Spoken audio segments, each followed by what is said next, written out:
เอาเนาะอันนี้ก็เป็นไม้มอบแอลเนาะเป็นไม้มอบเพ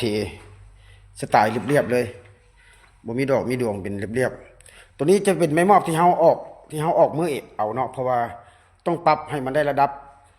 เนาะปรับให้มันได้ระดับคือใหญ่แล้วก็ต้องน้อยลงเพื่อให้มันเป็นคันแบบนี้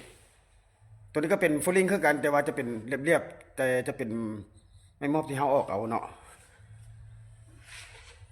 แล้วตัวนี้ที่เอาไม้ใส่ตัวนี้นี่ก็คือว่าเพื่อให้ทั้งหน้ามันระนาดกันเนาะไม้ตัวนี้สำคัญเนาะเพราะว่ามันจะมีไม้ลูกกลมออกมาเติมเนาะ